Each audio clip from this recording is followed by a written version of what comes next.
capital panel. I'm still searching for Temple Fennell. I don't know if Temple was able to dial in, but if you're listening, Temple, you logged in as a guest and you have to log in as a panelist. So hopefully you can get that all worked out. So, all right, great. So, so we've had more than 400 VCs pitch our group in the last 20 years and more than 100 in the last 18, 20 months. And there's a real explosion in venture capital. I love Austin, Texas. Austin had a great ecosystem for venture capital, 10, 15 years ago. It all blew up, and then they came back, and now it's a whole bunch of seed investors. But today we're in Boston. I wanted to kind of like look at Boston venture capitalists and see where they are. I think one of the big things that's happening in Boston has been a new acceptance or a rebirth of healthcare VC. Likewise, there's the embrace of AI-oriented venture capital, and then we're lucky to have somebody here who's actually representing a European venture capital firm that has roots here in Boston.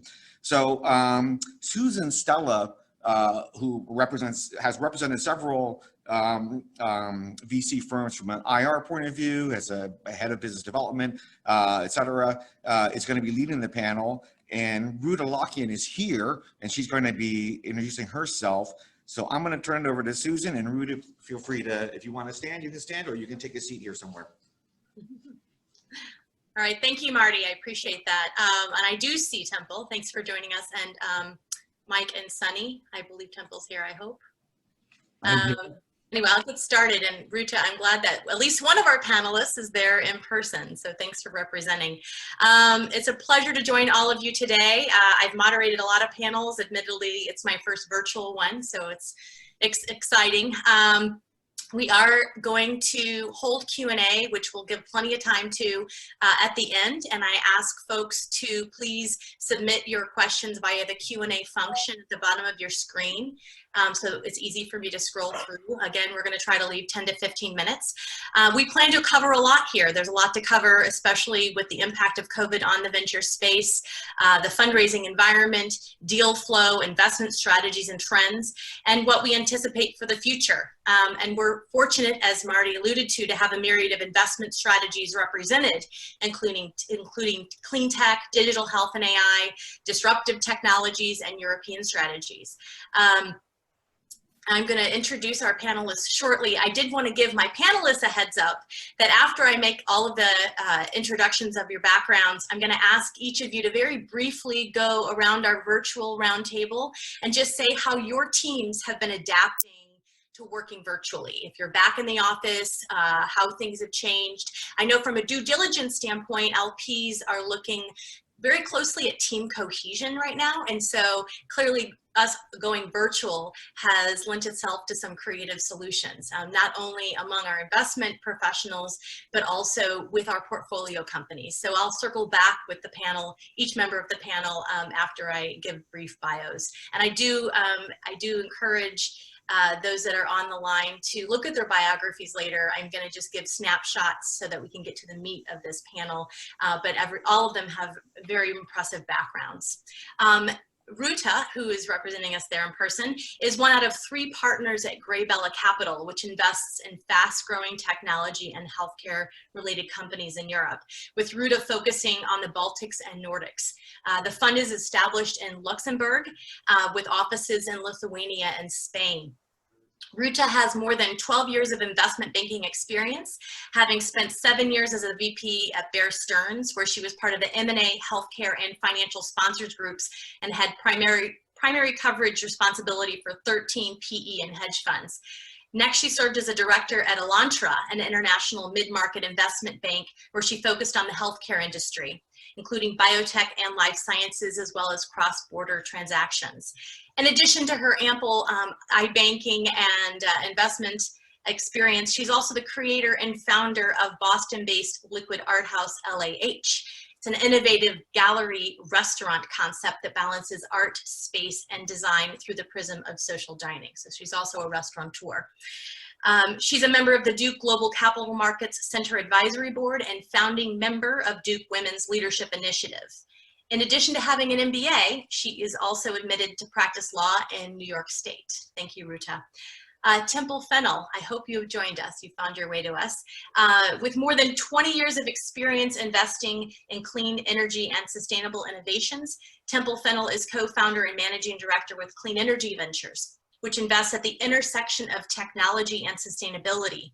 Prior to Clean Energy Ventures, Temple founded and operated 3 companies and served as a strategic advisor to flagship ventures. His family office, Keller Enterprises, is a single-family office that actively invests in late-stage venture and project finance deals in the renewable energy, sustainable food, agriculture, and waste-to-value sectors.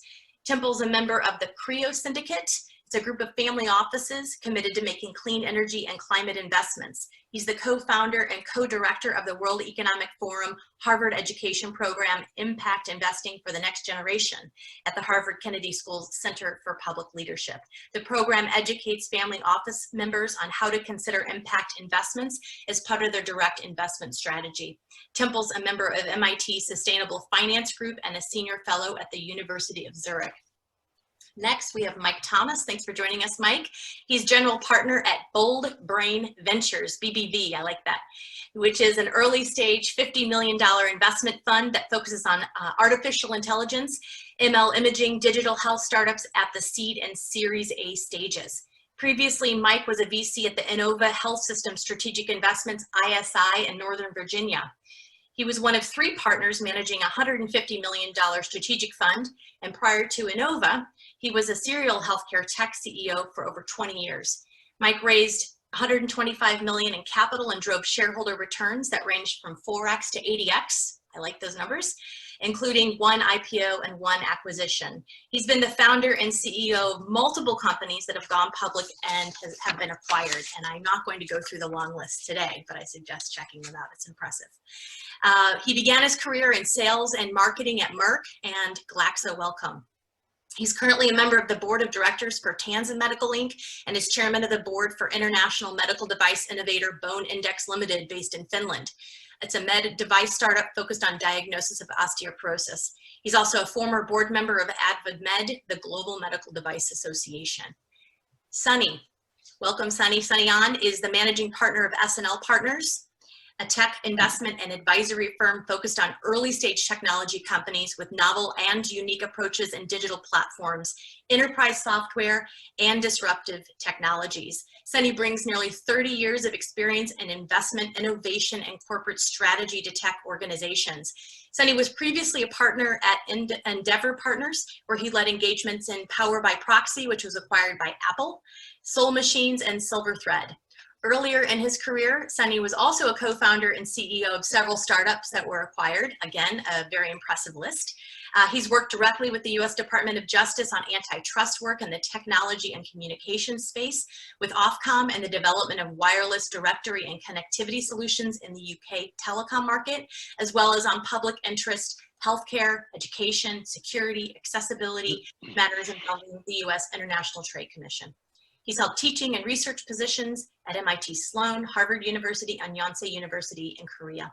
He sits on the board of trustees for the MEDEC Educational Foundation and is a mentor for the National Science Foundation, I-Corp program, and the Korea Innovation Center. Welcome, everyone. Who'd like to go first? How are you adapting to this new normal of working virtually? Are you in the office, and how has it impacted your team? Sunny, do you want to kick it off? Sure. Well, I think from a fund standpoint, I think the whole notion of communication and transparency is probably more important than ever. Of course, given the fact that we aren't able to see one another in person. With our portfolio companies, specifically for me, I now speak to them twice a week. It's almost mandatory from the standpoint of how things are going. So the typical Zoom has become, unfortunately or fortunately, our friends, with the, not only from a strategic standpoint, but just tactically getting activities done. So it's now become common practice. I go into the office probably once every 2 weeks. I think there's still a reservation. I'm based here in Boston, so a reservation of going into the office given the current pandemic. But it's impressive how people have adapted. I think what was a communication channel that, you know, sporadically was being used is now forefront of not only just kind of fund communication, but also our portfolios. And I got to say, I'm actually communicating more with our portfolio companies than ever. It's been a nice, pleasant change there. Silver lining in a way. Yeah. Ruta, how about you? Yeah, so interestingly, I think in some ways it almost, with this whole virtual, it almost sort of legitimized our, the way our fund has been working, because we are spread out internationally. We, as you mentioned earlier, we invest primarily in Europe. And while I'm based in Boston, I used to be in Europe a lot of the time. We have another partner in Spain, another partner of mine who's in Europe most of the time, a team in Lithuania. And you know, we used to get a question actually, how can we work? You know, how can we be a team when we are spread out internationally, and can we be effective as a fund?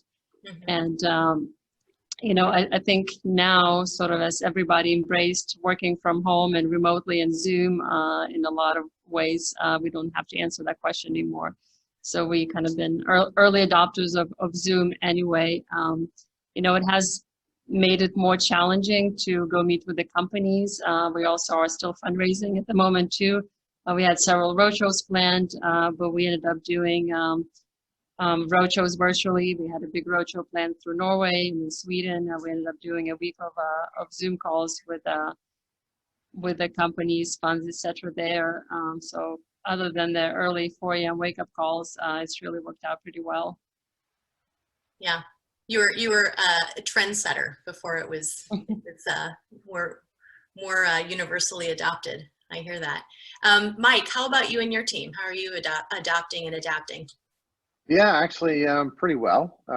I'd say we were established essentially virtually from the beginning, so we were pretty comfortable with the virtual environment. When it comes to the diligence process, we're a digital health and software as a device type of investor, and that's our investment focus.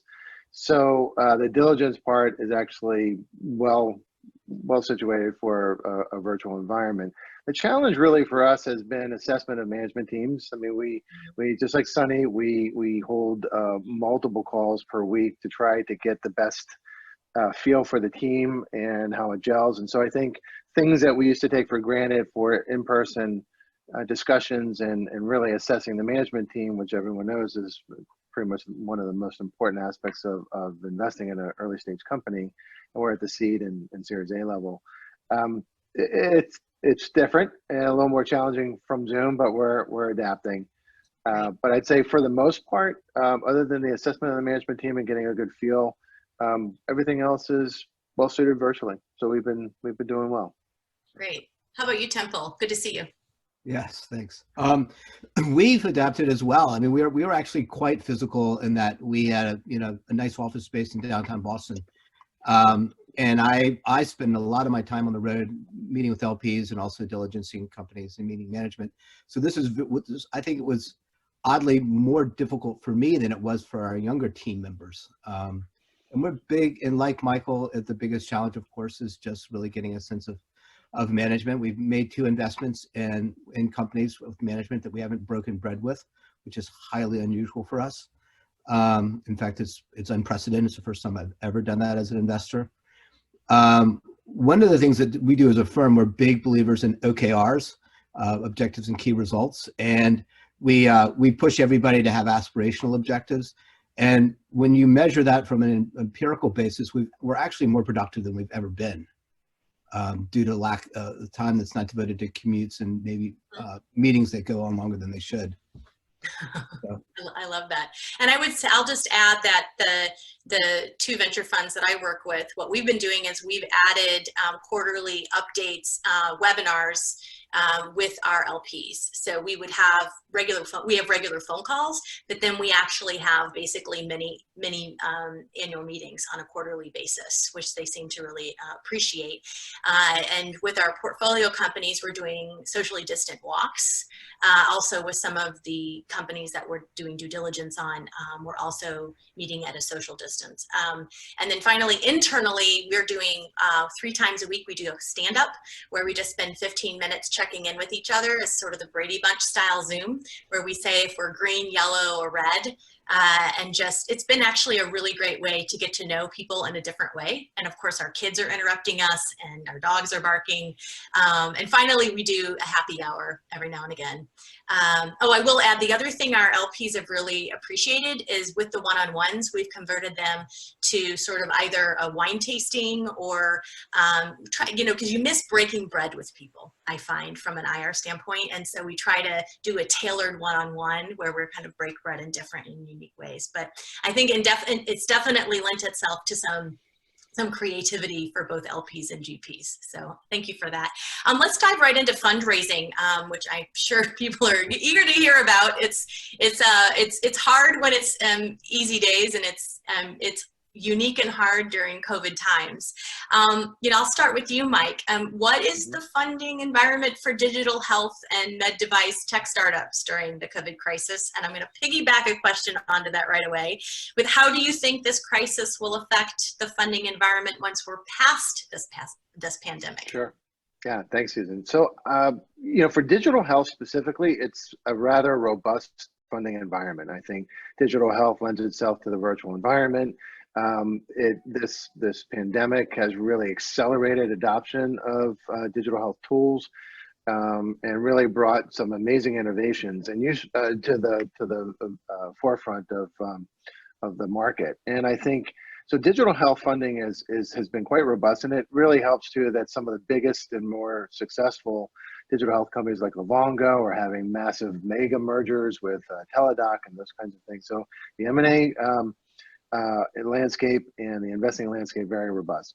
Med device not so robust. It's a little challenge. It was a little challenge before the pandemic. It's kind of in one of these cycles where M&A activity has been a bit slow, funding activity has been a bit slow, and really gearing more towards the later stage. So med device has been challenged. So that's been a bit slow. And then looking forward, I'll tell you, I think digital health is going to continue to have an incredible amount of stickiness, and I think adoption rates are going to continue to accelerate post-COVID. So I think investment in digital health will remain robust. Med device, I think, will come around. I've seen the pendulum swing to extremes over the course of 20 some odd years, and I've seen this before. I think COVID is definitely going to bring to the forefront some medical technologies that deliver better outcomes at lower cost. It's the challenge sometimes during the pandemic or clinical trial work, which is obviously really difficult if people are quarantined. So I think the future looks pretty bright, especially for digital health, but it's getting brighter for medtech. Gotcha. Thank you. And Ruta, this is specific to sort of the European element here. I'd be interested to hear your thoughts on the appetite for European LPs for US venture, and reciprocally what you're seeing as the appetite for US LPs for European venture, if you could address that. Yeah, I mean, I think similar issues as well. You know, in Europe, there is, I guess the only difference maybe between the US and Europe, in Europe, we do see a lot of governmental support, especially at the earlier stages of the companies. So there's been a lot of government grants. You know, we have the loan protection or the PPE here, but in Europe, there's been a lot more matching grants. They do, in a lot of cases, still need to bring in private funding, and that has been slower. You know, we don't see a lot of U.S. firms going into Europe. When they do go, it's mainly, you know, you have Germany, France, etc. And the reason we look at the countries that we do look at, there's not a lot of U.S. capital, so namely Spain, Portugal, even UK, and then the areas that I focus on is Nordics and Baltics and some Eastern Europe. even in the kind of pre-COVID days, it was hard for a Boston firm to convince them to get on the plane and fly to Lithuania, for example, or go to a quarterly meeting, for a $5 million deal when they had plenty of deals just across the street in Boston. So there's really not a lot of kind of foreign capital in those areas. There's a lot of local funds. Again, a lot of local funds some of them have started with the governmental money, especially EIF. A lot of them are limited geographically and also size-wise. So we see a lot of investment in the kind of seed capital stage, which have all been supported by the government, but there's not a lot of investment in the kind of Series A, B stage that we look at. Marty has a comment. So is there the equivalent of a Asia investment bank for Eastern Europe? So there's the biggest investors is called EIF, European Investment Fund. So they invest into funds mostly. They tend to sponsor up to 50% of the fund. And then they put the limitations, which is really, especially in those up and coming countries, Eastern Europe especially, that's how most of the venture capital has been started. So 50% came from EIF with very low returns, sometimes capped at like 6%. And the rest is private money. So that's kind of how really the venture sector boomed in those areas. And but what happened now, these companies coming to a stage where they need to raise 5 to 10 million. And there's no 5 to 10 million in the local area. So they are forced to come, say, to Boston or West Coast and raise money here. During the private equity panel, we talked about Poland. Are you guys doing Poland? Yeah, we do look at Poland. So Poland does have more capital available. Poland is a bigger country, so a lot more funds are looking at Poland and been established. So we'll certainly look at deals there, but it is slightly more competitive than some of the other areas that we look at. And the valuations have already been quite low. We talked earlier, kind of on the side to here in Boston, you kind of people raising on a business plan, $15 to $20 million. If you look at, say, Baltics, they might already have revenue or close to it, and they might be raising 5 to 10 million Series A. The higher valuation. You're in California. True. And COVID has, I think, bringing down some of these valuations a lot. What I see also, sort of, we've seen a lot of companies trying to go for like bridge financing as they're running out of money, convertible notes to kind of take them to the next round. And, the question, I think I don't know if my partner coined the term, but he says, is it a bridge or a pier? So really gotta dig deep to see if there's really going to be another round or an exit strategy at the end of that bridge. And I would just add that from my perspective, and maybe a bit anecdotally, I'm not seeing a decrease in appetite by European LPs and US venture. And pre-COVID, there was quite an interest. I think the challenge is that, again, in my experience, European LPs really do want to meet in person to close it, and that's clearly tricky. And I think there are additional travel restrictions within Europe just increased in the last few days. So I think looking forward, it will be interesting to see the impact of the European LPs' interest in early venture in the US. But again, I've seen a continued interest and investment. And I even heard of, it was a larger venture fund, that they closed from start to finish a Finnish LP without meeting them in person. So I think the way that deals are getting done is quite interesting. And it will be interesting to see how that evolves. And clearly your perspective, Ruta, is a unique one. And I have more questions for you coming up. I'm going to shift from COVID and fundraising a little bit to climate change. I mean, we've also got fires across the Western Seaboard. Thinking of everybody on this call today, hope you're staying healthy and safe if you're out there. Temple, with the press about climate change and the need for clean energy innovation, are you seeing a surge in LP interest, and is it causing an uptick in funding to climate-related funds and portfolio companies? Those are actually two questions in one. No, but Interest, yes, but this has been the case for several years, probably 3 to 5 years. The interest from, and you have to sort of think about the universe in terms of, I think, family offices, private investors, corporate strategics, the corporate venture capital groups, and then the institutional investors. And even within the institutions, they're the endowments and foundations versus the foundations. Unfortunately, in spite of the interest and in spite of all the press releases from pensions and endowments in the US in particular, very, very few are investing in clean energy. They will at the infrastructure level, or they'll make an investment in Brookfield or Macquarie and say that Brookfield builds windmills, therefore we're clean energy investors.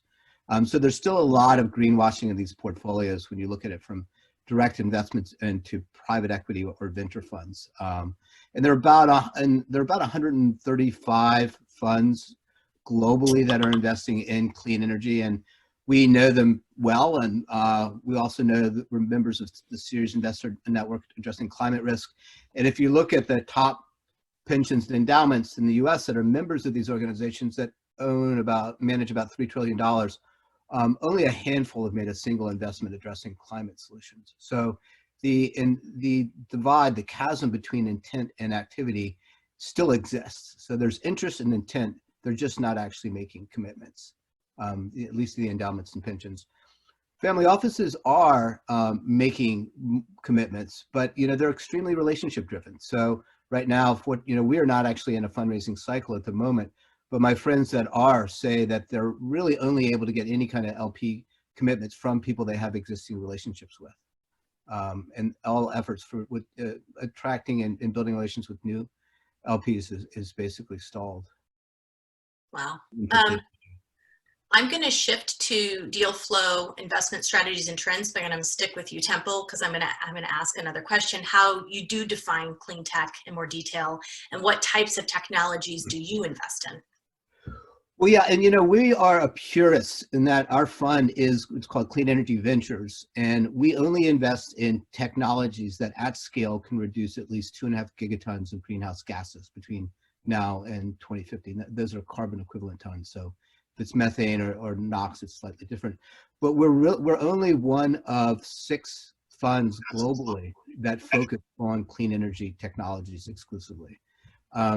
So if a company is able to meet that metric, we have some other investment criteria, we'll look at it. So that makes us very quite agnostic around technology. So we do hardware, software, we do quite a bit in advanced materials and chemistry. We do a fair amount in sort of advanced and new innovative financing models to try to deploy more capital in these sectors. So we can be quite nimble as long as that company is able to deliver that reduction or mitigation of greenhouse gases.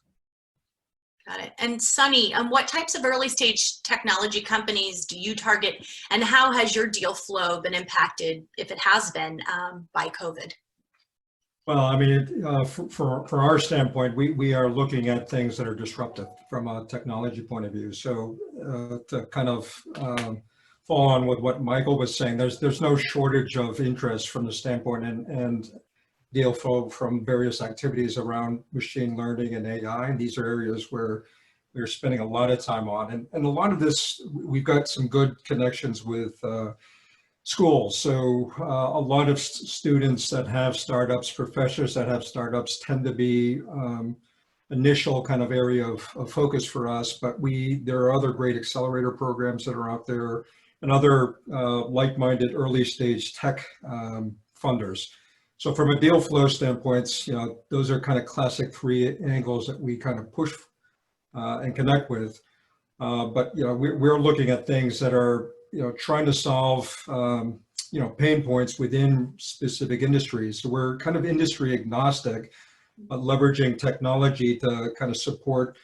If it's disruptive, it's great, but if it's breakthrough, that's even better, ways to kind of solve problems that are there. So whilst we are focused on the technology side, to many people, technology is kind of a means to an end. You need to make sure that you're solving a problem. And so for our standpoint, we want to make sure that we understand the customer, the market itself, and are we really truly kind of solving a pain through the use of technology. And that to me is kind of a key stitching point for us, both from not only the deal flow, but the types of things that we invest in.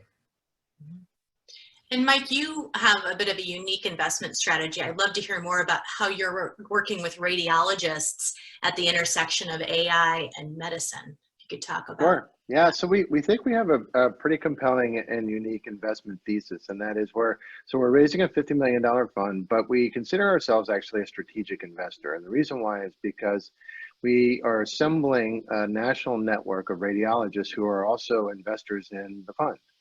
And we're looking to leverage this group of radiologists around the country as a network or a platform that we would be able to leverage for a portfolio investment. So we're not only looking to tap into the expertise of these radiologists in terms of helping to identify, not only help us with some good proprietary deal flow, but also help us to identify what some of the true needs are in the marketplace, because they're the end users for all of these imaging technologies.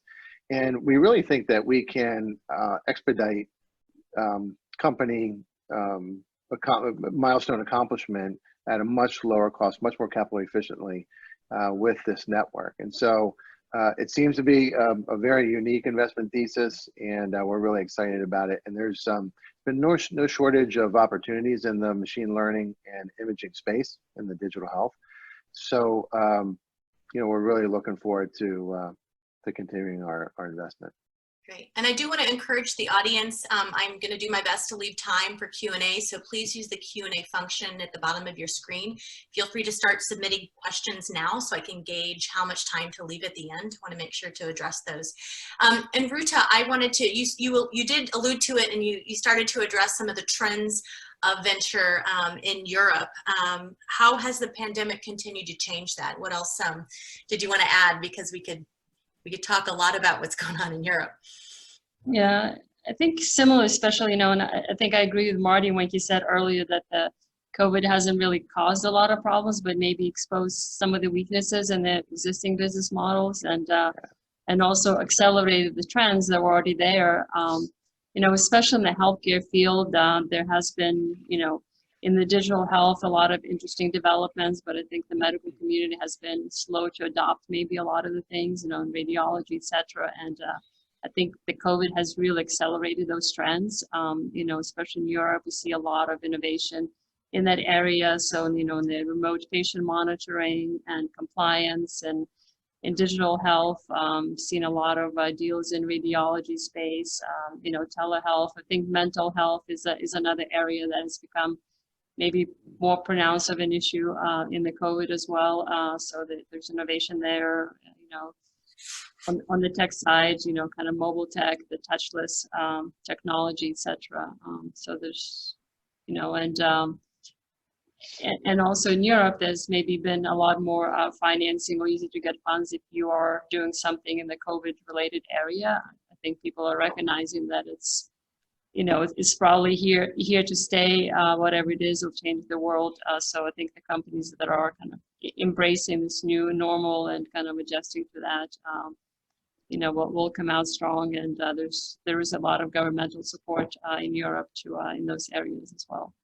Yeah. I'm going to shift gears slightly to talk about diversity and inclusion. As many of you may be aware, there's always been some emerging manager programs and D&I programs, but I've definitely seen an uptick in either the creation of or the expansion of emerging manager programs. I've seen that with a number of endowments and foundations, Ford, Kellogg, Dallas, their public pension fund that Natalie is in charge of. I think that it's an interesting time for that. And clearly it's not just the right thing to do, but it also increases the value and the potential of especially the portfolio companies bringing the best talent to the surface. So with that, I wanted to kick it off with Sunny, because on your website, under your mission, you actually state a commitment to building lasting, diverse, and inclusive teams, which is fantastic. Can you tell us more about how you incorporate diversity and inclusion into your investment thesis? This is a topic dear to my heart. Obviously, a person of color.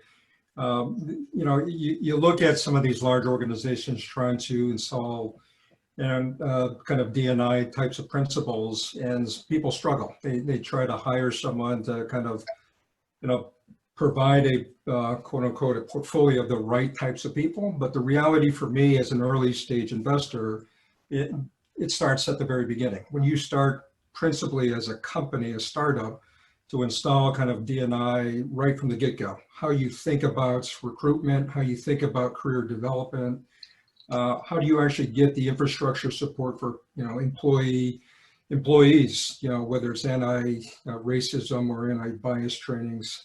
All of that stuff starts at the beginning, right? At the early stage of a company, and certainly in my belief. So installing that, and then the other aspects from my standpoint is that talent is everywhere. I mean, a lot of VCs tend to kind of navigate and migrate to large cities, certainly the more well-known universities, but talent resides everywhere. And in particular, places like overlooked cities where you may just not know it, but working together with professors to find students of just good talent, those that are curious. There's smart people everywhere. So there are elements in my mind that we can install and instill those types of principles right from the beginning. So just like how you get investment dollars to, push the technology to find customers, our fund is basically created by people that were founders of companies. That's how we all started, at least the participants in my fund. And so it's all about, understanding how to grow, and the people are critical to that. And so in this world now with COVID and kind of the virtualness of it, I think it's more important than ever. So this POC and DI is kind of core to my fundamental beliefs, and installing those things from the beginning are, practices that we preach. And whether it's, subtle techniques here or really identifying kind of interns in these particular kind of universities where we have partners with, those are things that we're actively pushing. Great, thank you. And this is kind of a question across the board. How do you protect intellectual property with talent that is everywhere? I don't know if anyone wants to address that. Nobody wants to address. I'll take a shot. Yeah. Mike. Yeah. So yeah, we're very, very careful about intellectual property, and so we try to make sure that the documentation is appropriate and set up right from the very beginning with the portfolio companies. And we really understand that they need to, not just with non-disclosure agreements, because they tend to generally be pretty weak, but just with the employees, just making sure that there's our proper assignments of intellectual property, and that they're doing the proper work and taking the proper precautions with good IP counsel in order to protect it. Now, software, a lot of times there's not going to be the same type of intellectual property that you would have, let's say, in a medical device or a diagnostic or something like that. But yeah, it does become challenging, and oftentimes it's the company, if they're savvy about their IP, they will have taken appropriate precaution in the beginning. It's a due diligence step for us that it ends up a lot of times gets us to a quick no for some of our companies. Mm-hmm. And Temple, in our prep for this call, you mentioned briefly your efforts to diversify and expand your internship program, which seems really impressive and robust on your website. I'd love to hear more about it and other D&I efforts, your diversity and inclusion efforts that your team has made. Yeah, I mean, and I'd love to be able to stand and say we are just, have huge success at this, because it's really been quite a challenge, in the energy space, when you're dealing with the energy and the industrial space, which has been primarily dominated by white males for, decades now. There's not a deep bench of experienced executives that we can bring in. And we're recruiting for 2 CEOs right now. So, with my partner, Dan Goldman, there's a big effort at the New England Clean Energy Council and a number of different organizations. It's called Browning the Green Space. And we're trying to really build a much more diverse bench, and starting at the internship level, as you mentioned, Susan. And, for us, I would say 5 years ago when we were looking at interns, we were fortunate in that we could sort of pick the best of the best from an MIT or Harvard Sciences or Cornell or wherever it may be. And we didn't realize that we were fairly myopic, and we really were not reaching out to other pools of candidates that maybe didn't have the opportunity to apply to us. So we really focus quite a bit on the inclusion part, and the equity of that inclusion.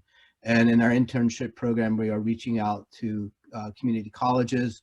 We're not relaxing our rigor around interviewing, but we're finding some really terrific candidates now that we've really opened up the lens. But quite frankly, it's a real challenge to source candidates, and you just really have got to commit to it and spend the time and the effort to think outside of the box. You can't work with recruiters or sort of typical sources. Susan, can I chime in a little bit on the, what's interesting, and it may be we're just in a different space, but I'll tell you that we have seen for the past 5 to 7 years an amazing level of diversity in the healthcare, digital health, medtech startup world.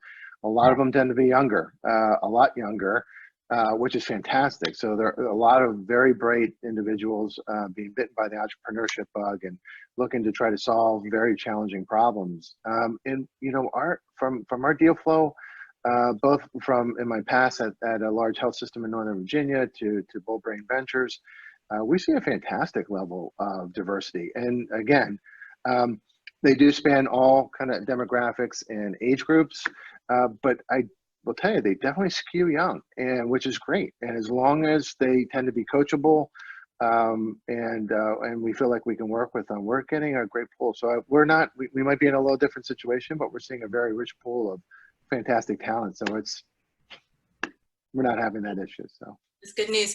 And Ruta, given both the geographic and cultural diversity of your team, how's Brightbella addressing a need for more diversity and inclusion, either as an investment team or through your investments? Yeah, on both sides, as Sunny said, you got to practice what you preach, right? So we are a diverse team. We have a lot of women on our team. We're diverse culturally as well as geographically, and we do look for teams that are diverse, and when I think about diversity, it's not just gender, it's, whether it's gender or cultural or demographic or even across experiences. I just think overall, kind of diverse teams make for better outcomes. I just saw Goldman Sachs just published a study too that said that all women or mixed gender management teams outperformed all male teams.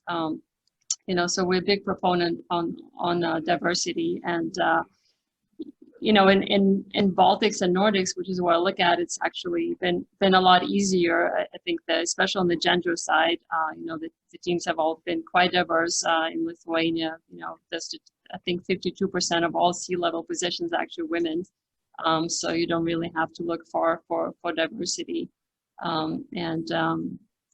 certainly those I believe it just makes stronger teams and better investments. Great, thank you. This is my last question, and we do have a couple of questions that have popped up on our chat. And this is a hard one to answer, but I like it. I've always called it the crystal ball question, but I feel like the crystal ball's a bit foggy when we think about the future of venture investing. I mean, we've had a pandemic, we've had wildfires, hurricanes, we've got a presidential election on the horizon, and who knows what else is in front of us. But it's tough to imagine what lies ahead. But with that, we're going to give it our best shot. What do you think the future holds for venture in the short and long term, in brief? Who'd like to kick it off on our virtual roundtable here?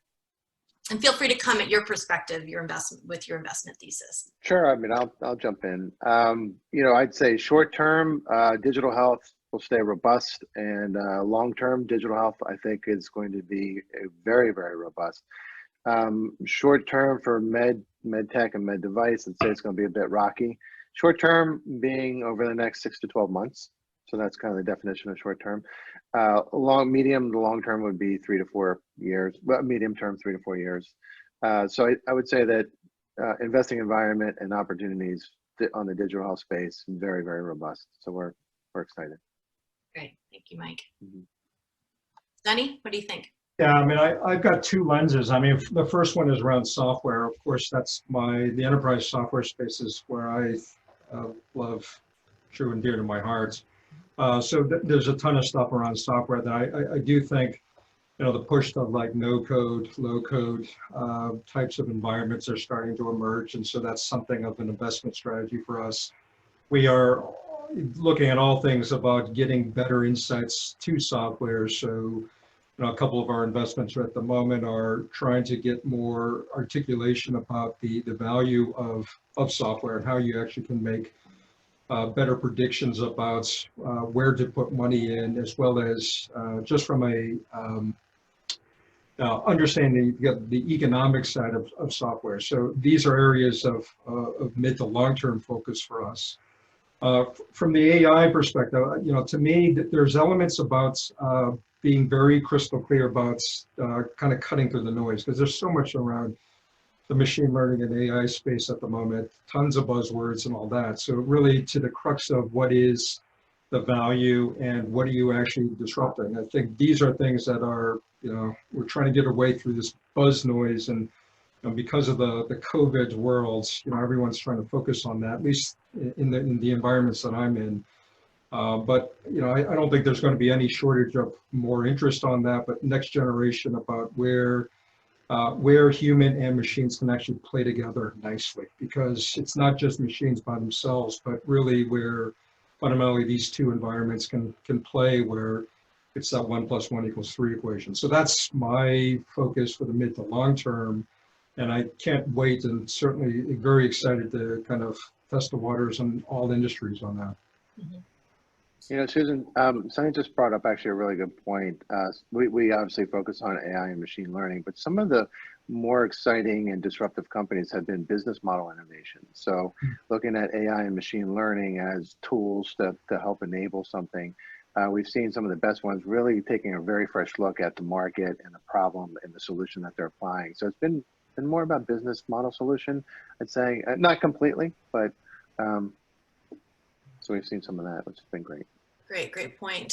And that's also true in the clean energy. I mean, there's a lot of opportunity. And what we do can be highly technical, but some of it is just being really smart and creative about disrupting existing incumbent models. Right. Yeah, that's right. Anything else you'd want to add, Temple, on the crystal ball, the near term Well, and the long term? I think everybody probably on this call realizes we need more innovative climate solutions. Building windmills and more solar panels is not going to get us there.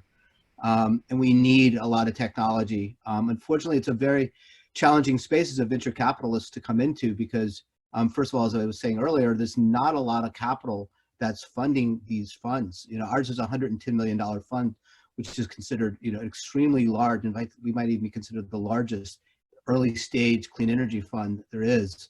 But we could deploy 3 times that if it was available. But it also, we have a team of 20 of us that are all engineers, operators, have started businesses. We're very, very hands-on.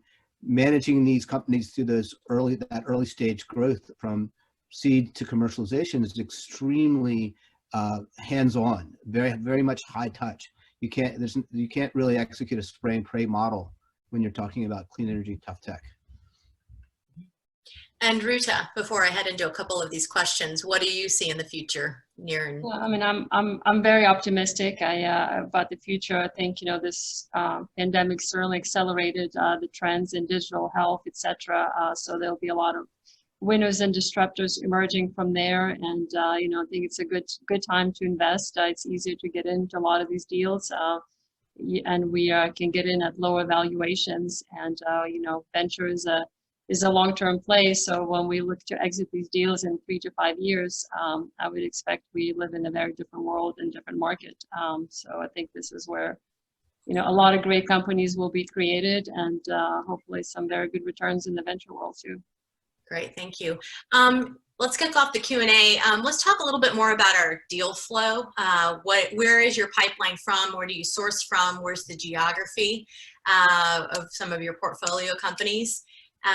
Who'd like to kick that off? Mike, you're nodding your head.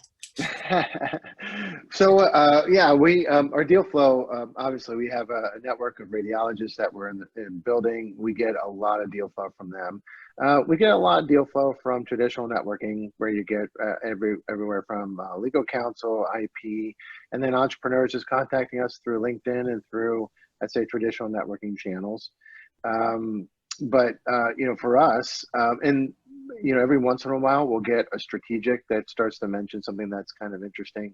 So I'd say deal flow for us has been really robust, and we've been very fortunate so far. Yeah. How about you, Ruta? So we work a lot with the venture funds, as I mentioned. There's a lot of kind of seed venture funds that have been created in the countries that we look at. So we establish relationships with all of them in the regions, and so we mostly source deals from them. This way, we really kind of get to diligence and watch these companies. And when we put in our money, you know, a lot of times we like to co-invest with the local partners as well, who know the region well. So a lot of our deal comes from that. You know, some of it from kind of accelerators, universities, etc., and through our network. Great. Temple, how about you? Where are you getting your deals from? Well, we're fortunate, you know, because we actually formed as a private investor syndicate in 2008, the Clean Energy Venture Group. So, and we've been sort of instrumental in building the clean energy ecosystem. So we get a tremendous amount of just inbound, both from just within the ecosystem, but from, you know, bankers, investment bankers, lawyers, other VCs. But we're also a relatively small industry because, you know, as I was mentioning, there are only 6 that do what we do globally, and there are another maybe 140 of which we're probably close to or co-invested with. So we are all constantly sharing deal flow. It's very little competition, very little price competition. And frankly, there are only about 2,000 companies a year that we're seeing in North America to invest in. So we can canvas the industry pretty well with our size of our team and our relationships. Not that, you know, of course, some companies slip through the cracks. One of our, you know, peers just invested in a company called QuantumScape that just went out as a SPAC and doubled its price. So, you know, we definitely missed some, but we feel like we're in a good place to see a lot. Great. Sunny, I'm going to add a question. I would love you to talk about deal flow, but also we have another question specifically for you about if you're investing in pre-seed and seed stages. So if you could address your pipeline and your stage. Yeah, so our pipeline, you know, comes from other funders. In fact, we've got a few that are in the POC camp. So it's certainly, again, something of real focus for us. There are, as mentioned earlier, obviously the academic community. We generally are local to our region, which is the Boston, but New England. But saying that, we just put some dollars into a New Zealand company, so getting our breath there. Sort of local. With Zoom, it is local, I guess, right? But it tends to be, we love the science, we love the tech. So, you know, and, you know, unfortunately with COVID, we're not able to kind of go there physically. So again, to your first question, Susan, about how that's impacted, that has impacted us, but yeah, it tends to be local VC communities as well as the university side. And some great accelerators, Mass TLC, for example, and the MIT STEX program is another one. So just local to our region, but been good deal flow topics. As far as the stage, I mean, we are very early. So, you know, we've got check sizes of 25. Latest deal we did was 150. So these are seed, angel. It's kind of Series A to start with, but certainly we'll go and follow on where appropriate. So, but we love getting there early. I think there's some ideas and principles about what we believe from our standpoint about things that we've learned through the course of you know, starting up firms, about what to do and what not to do. So these are things that at least part of our thesis of not just money, but a collection of hit team people that can come in there and support some of the elements of where we see oftentimes struggles. So, but yeah, early, we'd like to be the first institutional check, angel whatever you want to call it, but early is good. Great. I have a very specific final question, and we're going to wrap this up. We have 2 minutes. Carlos Dallas has asked if any of the panelists have interest in fintech and telemed projects in Latin America. I'm looking at you, Mike. Maybe telemed.